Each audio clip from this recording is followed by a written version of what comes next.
Spanning your radios, coast to coast and all around the world. Sports, politics, and more. With John Brown and Nick Durst. Live on the UCY.TV network.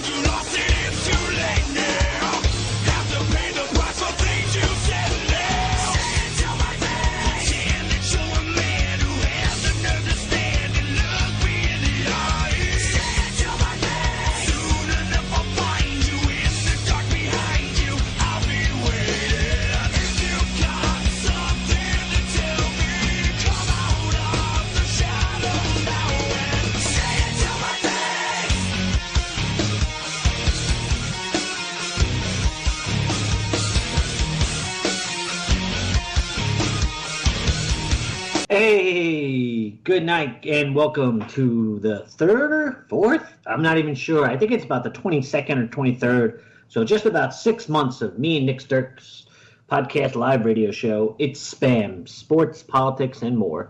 Nick, are you there?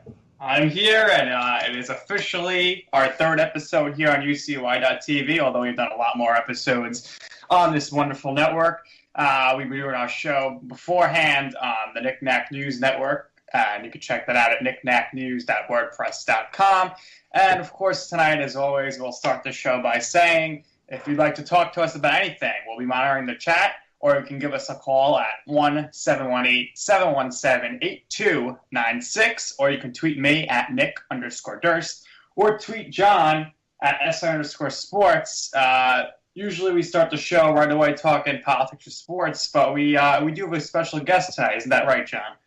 We do. She has a show on the Travel Channel, and she has a really great social media presence, and she's going to come give us all the great vacation tips. It's actually kind of late in the vacation season, but if you're, an adult and you want to go on an adult vacation, this is the time to go. Not necessarily this week, but maybe in like 2 or 3 more weeks. Once the kids go back to school, that's when it's good to go take an adult vacation, because if you go to the timeshare now, or, you go to the beach or the cruise or the resort, it's like little kids, hey, mommy. And you don't have that. And it's, it is true. That's why a lot of adults go on vacation in September, so now everyone's back to school. I went on a cruise a few weeks ago, and there was about 5,000 people on board. There was 2,000 people of the age of 17 or under, and it was pretty crazy. There's a lot of places where, adults would like to do activities. I'm an adult. I still like to play basketball or ping pong or heck, even video games or go on the bumper cars. But unfortunately, I just didn't feel like waiting on the huge lines that were filled with children and their families. So, as you know, Nick, but, maybe some of our listeners don't, I love gambling. So me and my buddy Brian, we do a lot of gambling in Atlantic City. And 2 or 3 years ago, we ended up getting a free cruise through resorts, which was great. But we didn't get to choose the date that we went, and we ended up going in the middle of July. And free cruise, the Norwegian is really nice, and there's a lot of gambling and stuff. But the problem is, in mid-July, it's very much a family cruise. So the entertainment every night was like SpongeBob, a magician. So there was nothing on the ship for us to do other than drink booze and gamble. That's why they sent you there. Oh yeah, and I processed to lose my entire, all of my money that I brought within the first 2 days. Well, we do have Sandra Cottam coming on the show tonight. You can check her out, sandracottam.com. She'll tell you more about herself as well when she gets on soon. But yeah, she's a travel expert, especially with cruises. Like John said, she has a show on Travel TV. She's also appeared on the USA Network, Huffington Post, and Royal Caribbean TV as well. She's often also profiled in airline, in-flight magazines, travel websites, and lifestyle magazines as a world travel expert. So we are going to be talking mostly about cruises tonight, but feel free to call in or write in, tweet in any questions about anything with travel. She'll be more than happy to answer that as well.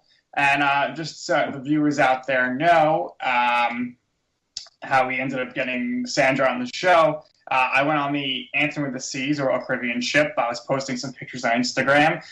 She was liking them, commenting on them, and I said, hey, me and John got a great show over on the UCY.TV network. And she said, sure, I'd love to come on, and we're excited about having her this evening.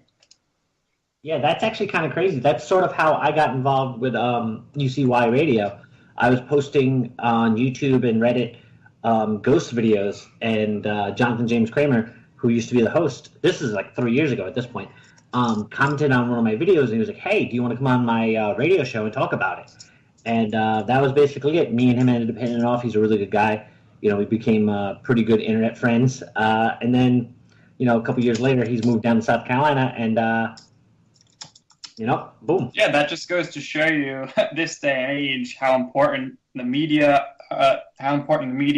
focuses on the internet, and just how important the internet is in our daily lives. Yeah, you know, I guess I really never understood that to a point, but I definitely understand it now.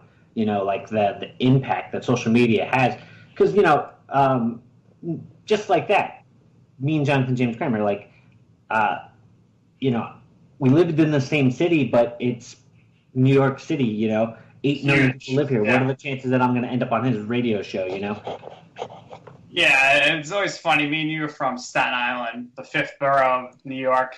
And when people are like, oh, I'm from Staten Island, they're like, oh, I know one person from Staten Island. Do you know him? I mean, sometimes it turns out we do know the person, but people got to realize Staten Island, it's actually quite a large population. Yeah, so that's actually one of the problems with Staten Island. Its infrastructure is designed for like 150,000 people, but unfortunately about 500,000 people live there. So that's why it's such a pain in the ass to you know, to get anywhere, to go eat on a Friday night. So yeah, I think that probably led to the fact why Staten Island is like, you know, so overcrowded now. Right, and well, Staten Island originally was, you know, all farmland. You don't really think of wildlife too much nowadays with Staten Island, but yesterday, actually 2 days ago, I was going for a run around my block, and guess who was joining me running down the block, John? It was a certain animal, and I was shocked to see these animals running down the block with me. A deer? Yes, 2 deer. All of a sudden, out of nowhere, I started running down my block. It was absolutely insane. What? You know what? I actually, you want to know something crazy? I actually, I heard about deer. Oh, hey, we have a call. Hold on a second. Hey, Sandra. So why don't you just give everybody a little bit of background on yourself? Awesome. Well, I'm really happy to join you, so thank you for having me. And technical difficulties come to all of us every day, so it's not a big deal. So I am very blessed. I work in the travel industry, which there are not a lot of people that can say that they work in an industry that's a passion of people, or that it's a dream industry to work in, but it really is. And I've been in the travel industry since 1998. I am ethnic background. Originally, my father is from Australia with throws out to the UK, and my mother is from the Solomon Islands, near the Solomon Islands in the South Pacific. I live in Los Angeles, and I've lived here on and off over the last 10 years. And yeah, I've just enjoyed a really, really fabulous career in the travel industry, which has led me to where I am today. Excellent. And for those of you out there who want to check out some of her work, where can they find you on your website and social media accounts? Yes, the best place to find me is on my website, because from the website, all roads lead to everywhere else. So that's sandracottam.com.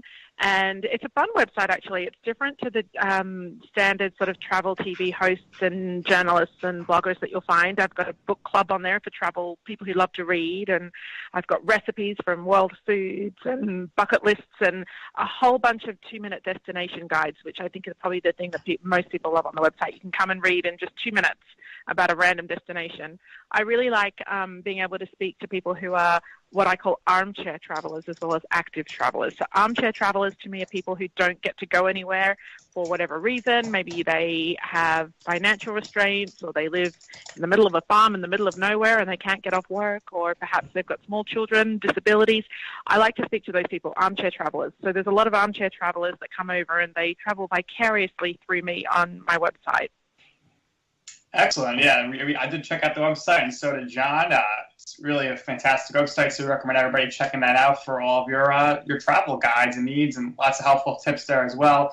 And we know you have a background with all different types of travel, but tonight we're going to talk about specifically cruises. So we see you're traveling a lot. So how many cruises have you been on, if you could even keep count, and then how many do you go on throughout the year?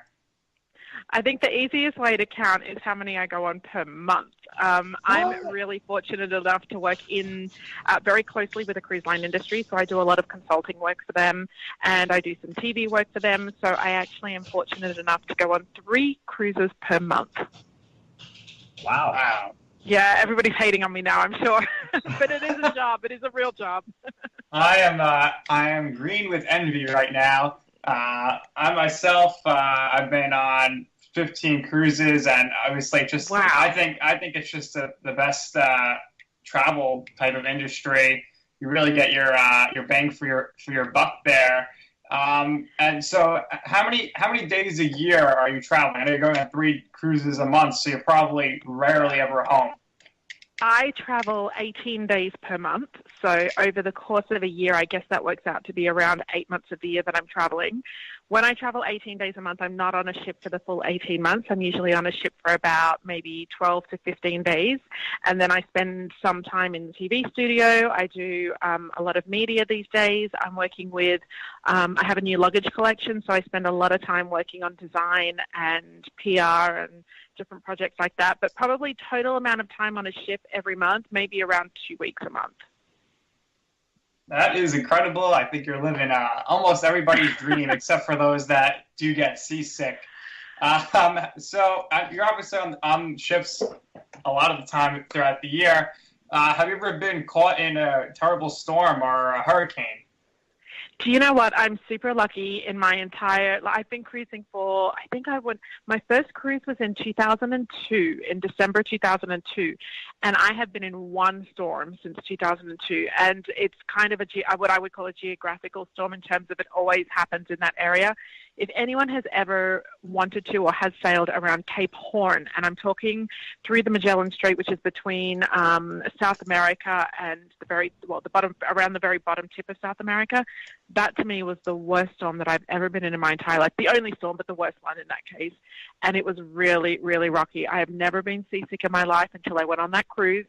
I would do that cruise all over again, even knowing how horrific it was. But that to me was the rockiest. I think I was sick, I vomited, I was in my room, I couldn't walk properly, and it was the only time. But I have to say, out of the total number of cruises that I've done in my life, which would be in the hundreds, maybe up close to 1,000, 1 cruise with a bad storm is nothing. Yeah, I've been on some rough seas as well. So me and John, we live in the Northeast, the New York area. Mm-hmm. So when we're going on cruises, most of the time we've gone in July or August, and especially near the end of August when we're going down, towards South America and the Caribbean, it's definitely you can always run into a hurricane there. So it's been some rough seas occasionally, but yeah, when people always say to me, didn't that freak you out? I say, no. And now, like, the ship can be really rocking. I'll be totally used to it, walking all around. And let's get your taste on this. Like a few years ago when Carnival was having some issues and they got stuck in storms or lost power, how would what would you say to somebody who says, oh, well, I saw that experience, I would never go on a cruise? Right. You know what? That's such a good question, and I do get asked that a lot. And I recently, probably about 3 months ago, wrote a really good article, if I do say so myself, about my top tips for cruising. And I gave 5 super, super strong truths and tips about cruising, things that mostly your travel agents probably might not even know if they don't cruise a lot. And one of them was about exactly this, and it was about planning the time of year that you go cruising. For some people, cruising completely turns them off because they hate the thought of plenty of kids on board. For other people, they hate the thought of not being in complete control of the weather. There are times of year that you can cruise that you can completely, 100% completely avoid storms and hurricanes. And so for someone who has never cruised before, or perhaps they cruised and they found themselves caught up in bad weather, my advice would be to pick those times of year. Your travel agent, your cruise line will tell you when that is for different times of the year, but you can completely avoid bad weather. There are just some times of year that you will never get a single raindrop, let alone a storm. Yep, that is very true. And speaking of just the rain, it's very easy to plan based on ports where it's highly unlikely it's going to rain. So yes, best thing you can do is to pick a certain time of year, because like you were saying before, there are times of year where, especially in the tropical destinations, they don't even have winter and summer. They have wet season and dry season, and you want to cruise during the dry season.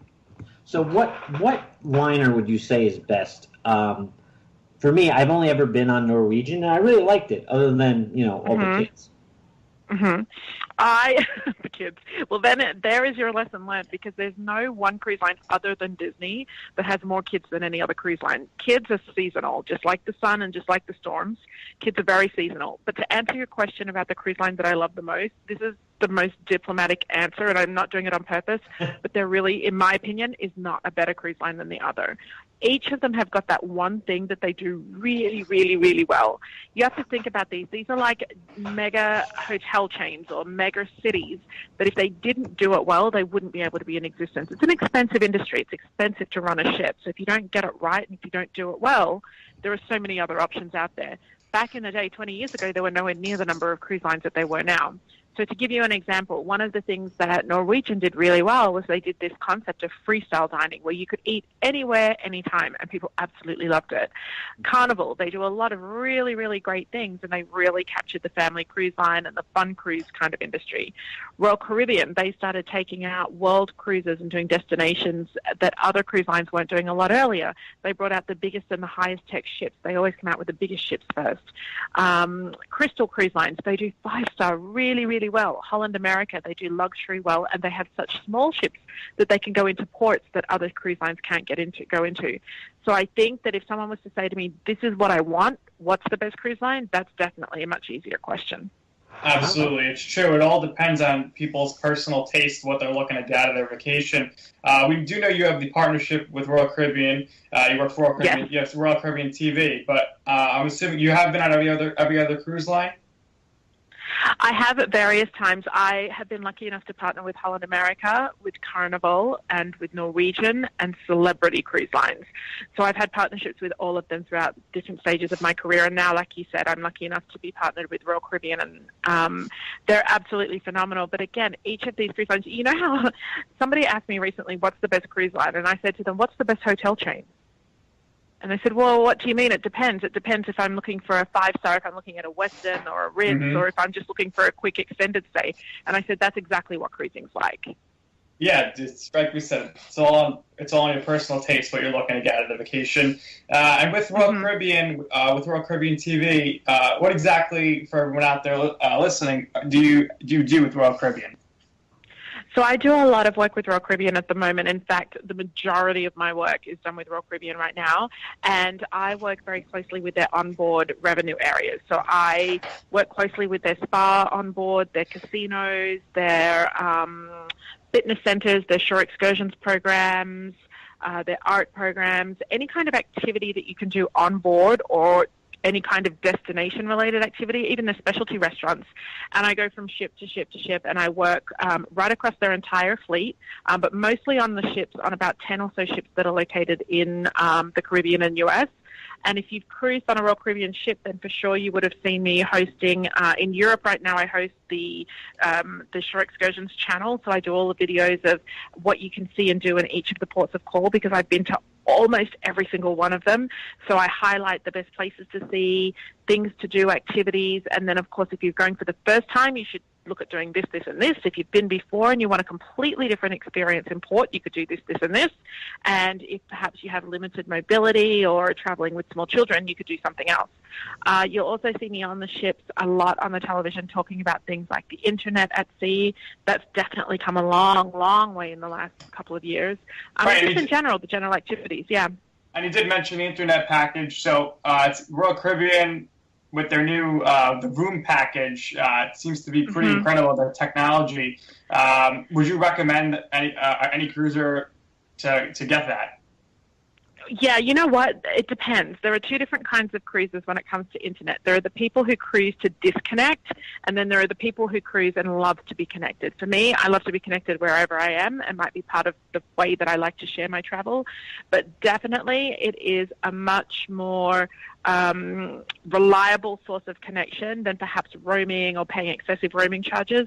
And back in the day, a lot of the cruise lines, in fact, I believe that one or two of them still might be, used to charge per minute. So if you remember cruising even up to as late as 5 years ago, you would get on board and you would buy a package of maybe 100 or 200 internet minutes.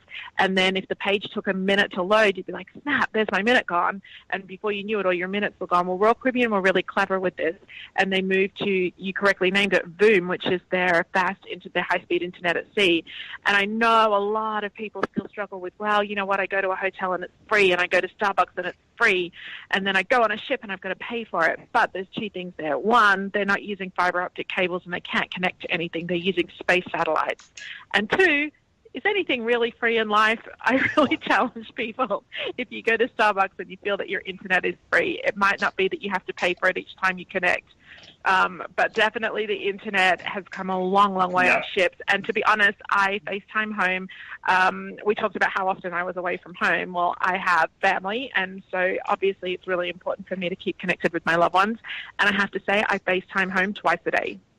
I think that truly is the best part of these new internet packages, is that you're able to be on your phone and you can contact home through FaceTime if you want to talk to the person, or you can do Facebook video, where in the past, like you said, you had to pay per minute. It was so slow. You could maybe get a few words out via text, like typing through a messenger, AIM, or going back to AOL, email. But now you could, or you would have to go and pay to make a phone call. Now you could just do it on your phone, which is really spectacular. And what I noticed is I was just on the Anthem a few weeks ago, the Anthem of the Seas, and the Internet Cafe, which was always a big thing on previous Royal Caribbean ships and other cruise lines, it only had 2 computers, and it was tucked away, hidden in the library, and that's because everyone would just, use their phone or iPad. Yeah, you're absolutely right. You know what? I was on Anthem of the Seas a few months ago, and in fact, I'm headed there the day after tomorrow. And one of the things when I cruised on the Anthem, I was so impressed by the ship.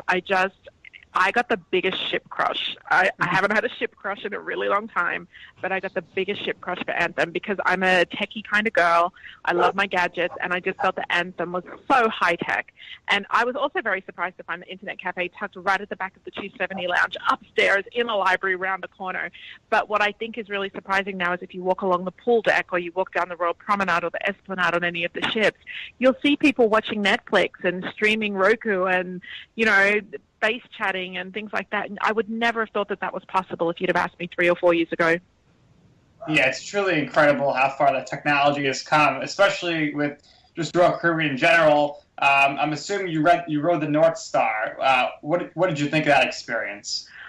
Oh, my goodness. Well, I'm kind of embarrassed to tell you that I did not do the North Star. I had such limited time when I was on board. I am going on it this weekend, though. And instead of doing the North Star, I chose to do the iFly. Yeah, the skydiving, because that was more in my both of those sit equally inside of my things that I'm fearful of, so I decided to tackle just one of them, and I did the iFly, but I'm really excited to do North Star this weekend. So North Star, I was on it. I was very nervous because I'm not a big fan of heights. I went on it in Puerto Rico. You have to make your reservation ahead of time, and all of a sudden I turn around or halfway up. I didn't even feel it. I was a little disappointed though because as advertised in the commercials, it'll go to the side of the ship. Apparently they no longer do that. So the people working there said there's not enough time per cruise anymore. Nobody could get on. It was taking too long. So now you just go up and down. which is a little disappointing because you see the commercial, like you're out at sea, hanging over the ship, and I'm sure that would be a great picture to get. But it was a really cool experience. And then on the last day, I just walked up to the North Star, to the person working there, and I said, could I go on? And I just walked right on without having to wait or make a reservation. So that was oh, really that's awesome. Awesome. I'm really looking forward to that. One of the things that I also liked about Anthem of the Seas was all of the specialty dining. The specialty dining, in my mind, has come so far. Like, I remember when just your traditional dining seatings of like 6 p.m. and 9 p.m. seating on a cruise ship were all that you would have. Well, you would have that option where you chose either the 6 p.m. or the 8 p.m. seating, or you went to the buffet, whether it be the Lido or the Windjammer or whatever it was. And now to find these phenomenal restaurants, I had the pleasure of interviewing on television recently Chef Travis from Izumi.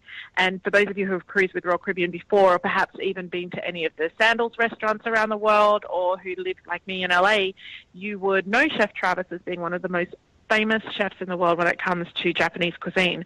And I interviewed Travis maybe about 2 months ago now in the Mediterranean, and his restaurant is amazing, Izumi on board, but there's so many other brilliant restaurants that have also come up. Did you have a chance to check those out? Yeah, I went to Jamie Oliver's Italian on board, and I also went to Wonderland. Wonderland, for those who don't know, like mimics Alice in Wonderland, so the food was a little bit too weird for my taste, but a very nice environment and everything. It really plays up to the title, Wonderland. Yeah, I truly loved Wonderland. For me, I'm a very adventurous eater, so it was a really amazing experience. And it wasn't so much that the food itself is unusual. I think it's the way that they present it.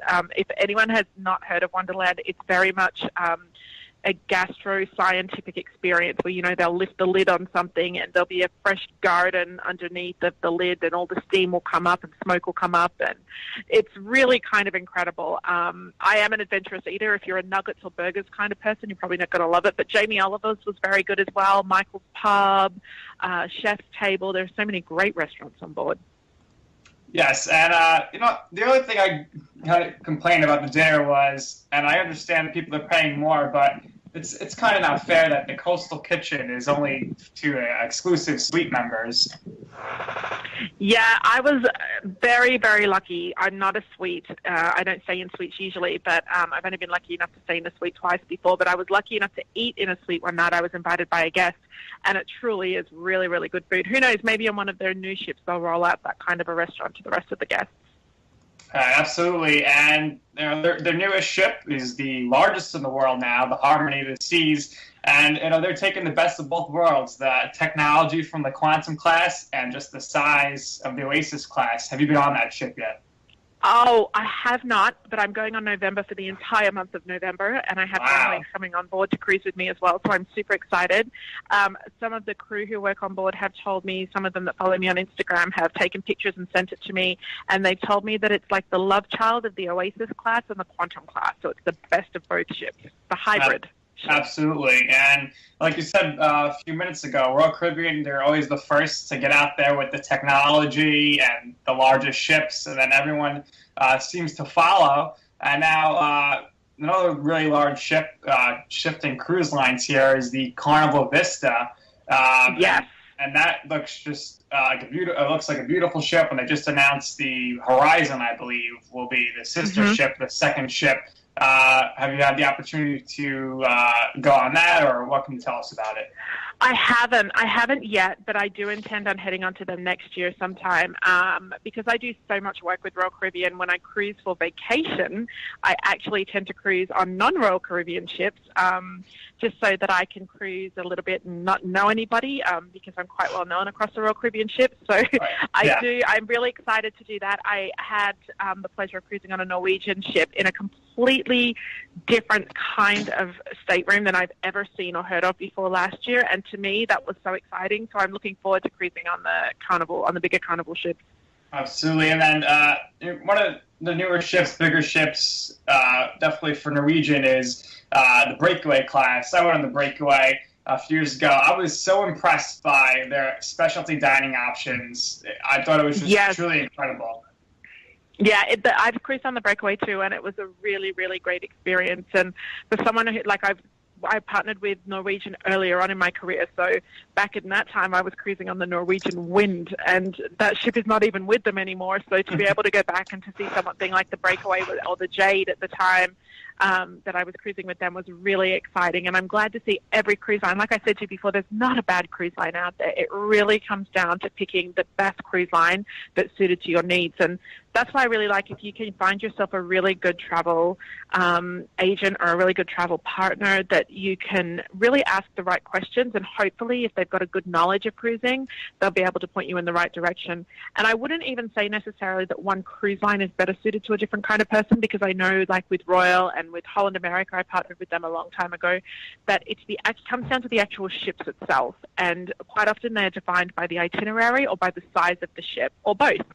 So if you are looking for a cruise with not a lot of children, you're going to find that the bigger ships have more children and the smaller ships have less children, because that comes down to facilities.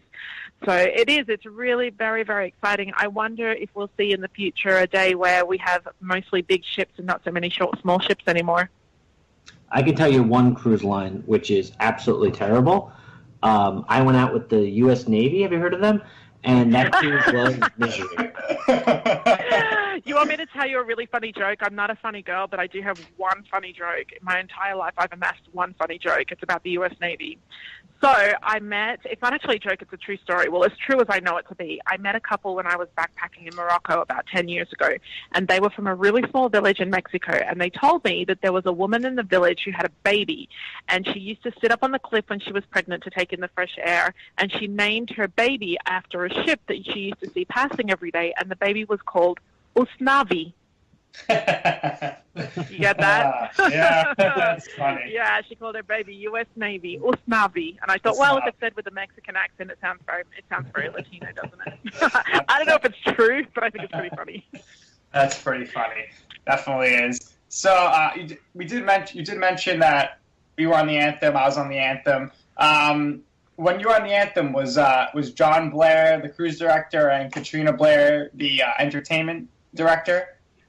They were not on the Anthem when I was there, but I have worked with them in the past before. I've known them for quite some time. I first worked with them in 2003, I believe it was, on Vision of the Seas, which was the third largest ship in the Royal Caribbean fleet at the time, and is now amongst the smallest. Wow. Yeah. So I was on with them. Apparently, they were filling in for another cruise director who had shoulder surgery, and. For some people, the cruise director can actually make or break the cruise. Who are some of your favorite cruise directors that you were able to work with over the years?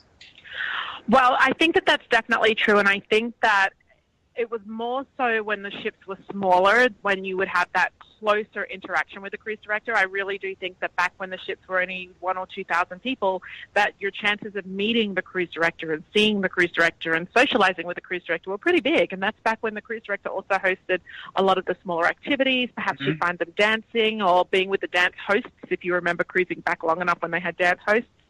And these days, the cruise director still very much is the face of the cruise line, but you'll often see them a lot more on stage or on television.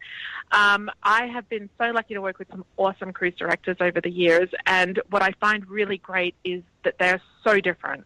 So where there are some super, super funny cruise directors, there are others who are more sort of helpful and the girl next door now instead of the guy next door. And you just find they're so different ages, different nationalities. And of course, as all the different cruise lines expand out to different parts of the world, they pick up different demographics of guests. So when the Rhapsody of the Seas was in Brazil, they definitely needed Portuguese-speaking cruise directors. Katrina and John, I definitely did enjoy working with them. And then also I really have a soft spot for Abe Hughes. I worked with Abe on Anthem of the Seas. He's the permanent cruise director, or was at the time there. There are so many cruise directors that I've loved working with over the years. And yeah, they tend to move around a little bit. Yeah, I noticed with, especially Royal Caribbean, the cruise directors are constantly changing ships. It seems more with like Carnival or Norwegian. A cruise director could be, he could have a ship for like multiple years. He goes off vacation, comes back on. So, a lot of times people I've seen book cruises just for the cruise directors, which is crazy. Wow. You mentioned earlier how Royal Caribbean is the first to go to other ports. or come out sail out of different ports. Right now, they're having a huge emphasis on Asia, which is where the Quantum of the Seas is. And I saw that the Quantum of the Seas, and this is a question I was wondering, their cruise director right now is Jimmy Rhodes, I believe. And I'm just wondering, how does that work? I'm sure he doesn't speak too much Chinese, especially with the... That's a really good question, and you're definitely right. Your observations are good there. Spot on. That Royal Caribbean do have quite a lot of ships out in Asia. It's an emerging market. It's so important in the cruise industry. There are two different kinds of markets, I guess, that you will find out in Asia. There is the local market, so our local residents of the countries of Asia, but there are also a couple of ships, for example, Legend of the Seas, that still is full of predominantly Western guests. There are a lot of Australians that are cruising to Asia. And they're done like that for a reason, because obviously the food and the way that the ship operates is catered to the demographic of the ship, whilst Royal Caribbean and every cruise line for that matter is always wants to stay sort of on brand to themselves. They're also very flexible and adaptable. And your question about the cruise director is very interesting, because where do you sort of draw the line as to keeping on brand but not being able to cater to your guests? And I think Royal Caribbean does a really good job of that. So the way that they do it in Asia with the cruise director is that they have an assistant or a host or a local host that speaks the language. And before even Asia, Royal Caribbean, and also I remember Norwegian and Princess being in the same situation, that a few of them started doing cruises out of Norway where they had predominantly Norwegian guests, or they were sailing out of Copenhagen or Amsterdam. And so the use of a local host or a translator was first seen sort of back then. And that's exactly what's happening in Asia. We have a lot of crew on different ships for the different cruise lines that are hired because of the demographic of guests out there, especially if the cruise line has an intention to stay out there for a number of years. It's part of their longer growth plan. But most definitely there are situations where we do bring in hosts to assist with a Western crew. And that's exactly how it's done there. Absolutely. And go ahead, John. So for a guy like me, Sandra, cruises are essentially a floating eating tour. I don't like beaches. I get sunburn. I love the free booze, so I buy the card and I booze up the whole time. And then essentially when I wake up at noon, I'll have breakfast or lunch or dinner all at once. So the food's the biggest part for me. In your opinion, what would you say is the best cruise line just for food? Like if you were picking a cruise with no other stipulations, you're going to stay in your room and just eat, what's the best cruise line to go? That's hilarious.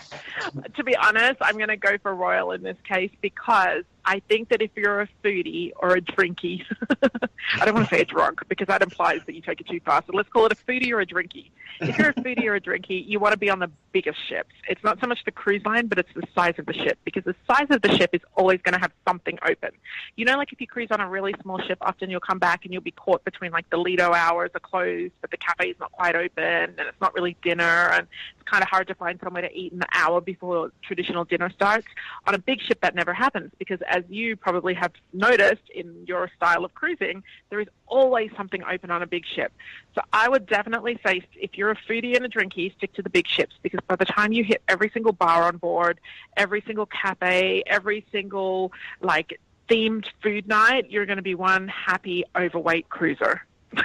Yeah, I came back from my cruise overweight, and John, you're a bit of a drinky, so you would definitely have liked the ship because they have a bionic bar, which is robots make the drinks.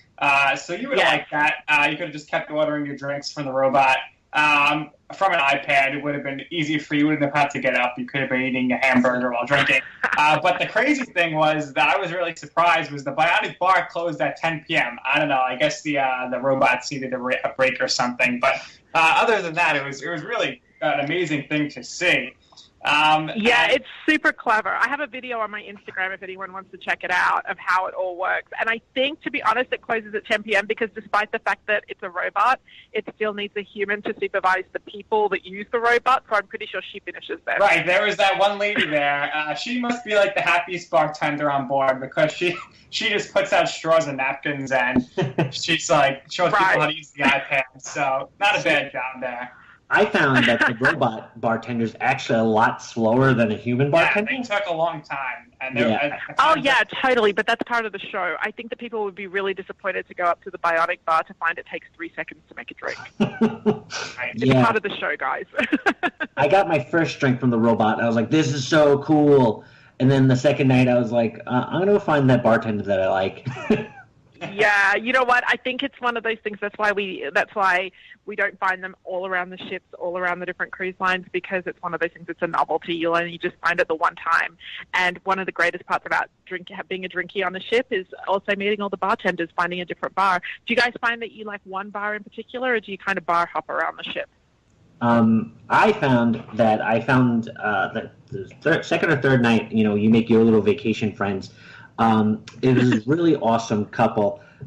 They just got married. They were a lesbian couple that just got married in Vermont, and they were on their like honeymoon. And me and my buddy started hanging out with them, and we were playing cards with them because it was a casino thing. And they always hung out at one bar, so we did as well. And we ended up being friends with the bartender at one point. And we ended up going to that bar for the rest of the cruise, the rest of the week. It was really cool. It was like you made little friends, and like Cheers, where everybody knows your name. I didn't have to tell them what I wanted anymore. They just got me the Bud Light in the in the metal bottle. It was great. So I find I'm kind of the same. I find one bar and I stick to it, but my bar is usually done by view. Either I want to people watch or look outside, and that determines where I go. Yeah. Or the music, the entertainment, of course, determines what bar I like. So we know, like, John's favorite activity on the ship is drinking. You mentioned people watching, which I love to do, especially when you just keep seeing the same person every single day, and you're like, there they are again. There's this one girl on the cruise that me and my girlfriend kept seeing, and all of a sudden, like the fifth day, we saw her like for like the 15th time, and I can't repeat on the show here, but under her breath, she was like, "Oh, I keep seeing these, effers." So I don't know why she was pissed off about that. But we kept running into these same people over again, which is really surprising with the size of the ship we were on. So like I said, one of my favorite activities, other than eating, of course, and my Instagram is all about food, is people watching. But what are your favorite onboard activities? I have 2 high activities on my list, and both of you being drinkies and foodies are probably not going to have any understanding or comprehension of why this is my favorite activity, but I'm going to go out there on a limb and say that neither of you probably go there very often, but I love the gym. I love working out. I went to the gym, yeah. The Anthem gym was very, very large. I was surprised. So you did go to the gym. Of course. You both go to the gym. No, I played pickup basketball though, and I played basketball as well. Yeah. Yeah, the my cruise was a lot of people from Norway, and like they were Dutch and they didn't know how to play basketball. So we ran the court. It was amazing. I felt like LeBron. It was like the first time in my life I've ever been the best player. Very happy. You found your niche. Yeah. I love the gym. I love the spa. I absolutely adore the spa. And to be honest, I'm not the kind of woman that goes to the spa very often on land. When I'm not traveling, it is not something that I do. It's not a treat that I have that I do. But when I go on board, I really do. I love to stock up on my treatments. I love to go in for a facial. I love to go in for a massage. I love to have my nails done. I use it to get my hair cut. I love going into the gym, and I think I do a lot of different kinds of classes that I wouldn't do in other places. I just came off Allure and Oasis of the Seas in the past 2 months, and both of those have got super fly gyms, and just things like aerial yoga and spin classes and circuit training and yoga on the deck, yoga under the stars, Pilates on the beach. I really enjoy that. So that's one of my pastimes. I am a little bit of a foodie as well, so I do enjoy that, but I love the entertainment. I literally sit down at the beginning of the cruise and I plan out what shows I want to see, especially on the bigger classes on the Oasis class ship where they had the dive shows. Between that, the ice shows, the theater shows, the live music, and then just some of the live bands, I'm a huge entertainment junkie, so I really enjoy that. And the comedy clubs, they're new to ships as well. The comedy shows are great. There was a comedian just on the Anthem, Pat Godwin, and he was just hysterical and went to all of the shows. There are so many great, talented comedians, and that's one of my favorite parts of the cruise, as well as basketball and mini golf. I love playing mini golf. Unfortunately, there was no mini golf. I've never done that.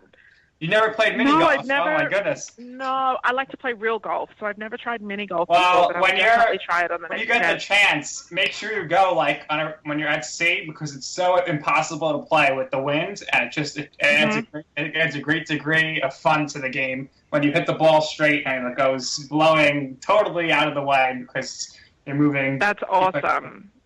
That's Absolutely. awesome. You know, another activity that I really like to do that a lot of people, I think you would never do this if you were cruising for the first time, especially on one of these big ships because there's so much to see and do.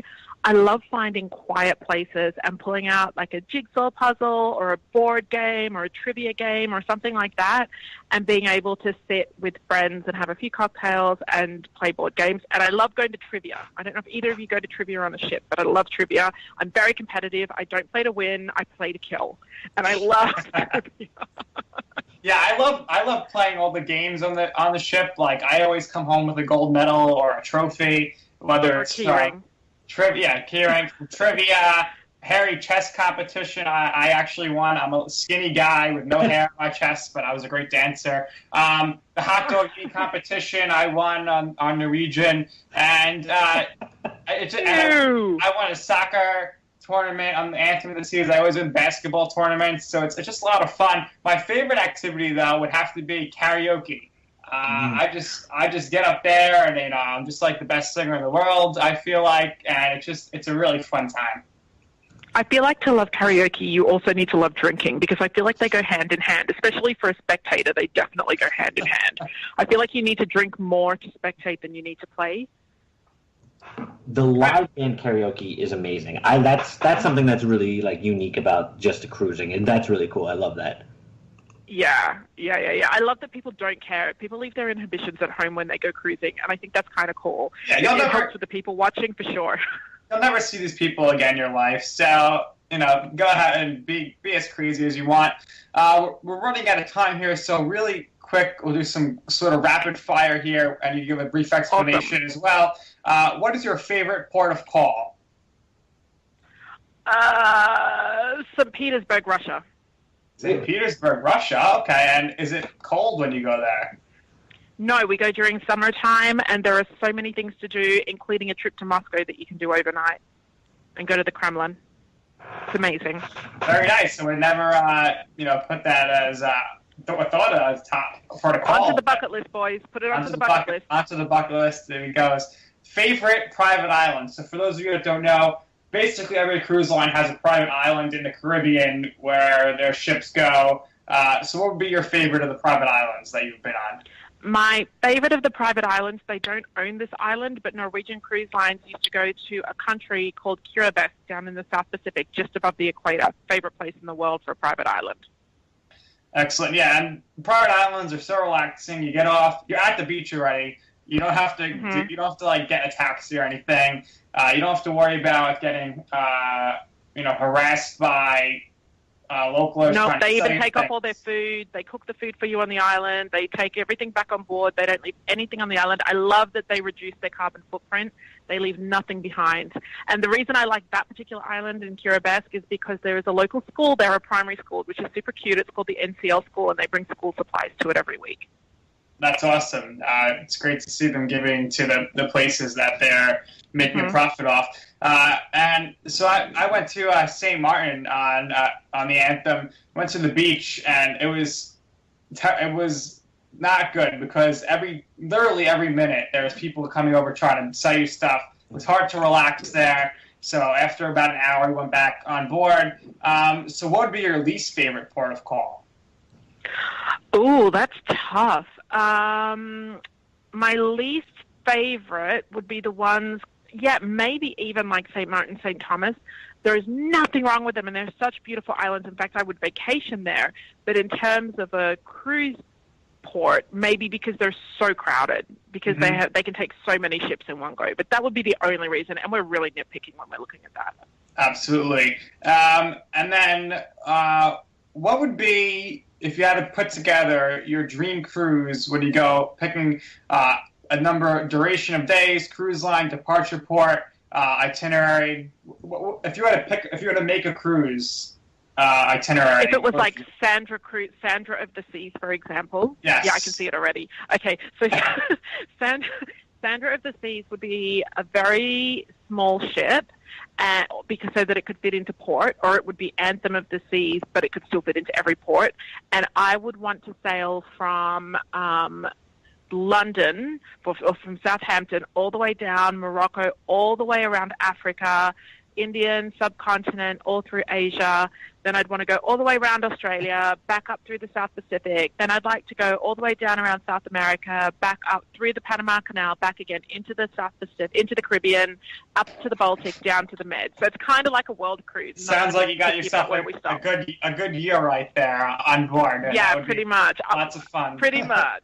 I've done something very similar before. It was a 110-day cruise. It was around the world with a Norwegian Cruise Lines, but I would love to do that. Sandra of the Seas would do that. All right. So, Sandra, we just want to really thank you so much. We originally planned you to have you on for 30 minutes. We had some technical difficulties, but the time flew by. It was great to speak to you about cruising. Hopefully we can do this again down the road at some point. And one more time, why don't you just let everybody know how they could find you?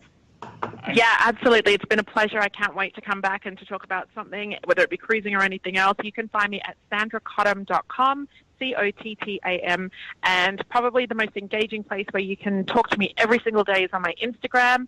And of course, you can check out my luggage collection online, perhaps find yourself a book to read, or even if you'd just like to be inspired and you're not going anywhere, you can check out my 2-minute destination reads. Thank you so much for having me, guys. Thanks, Sandra.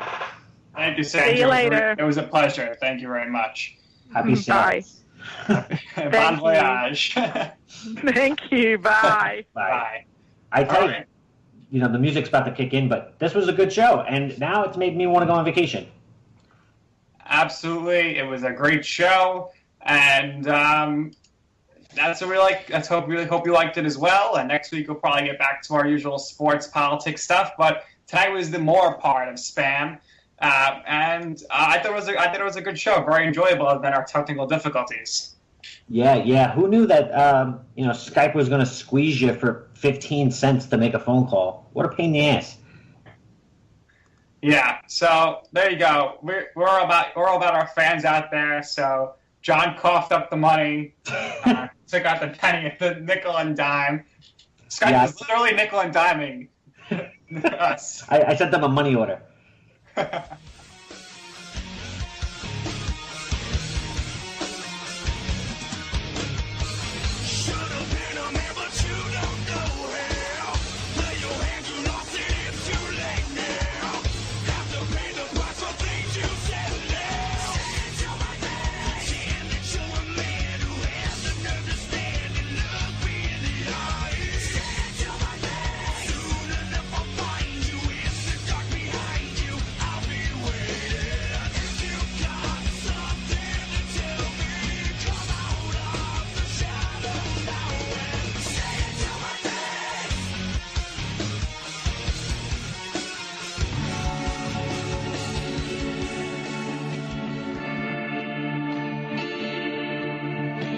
Don't you see why?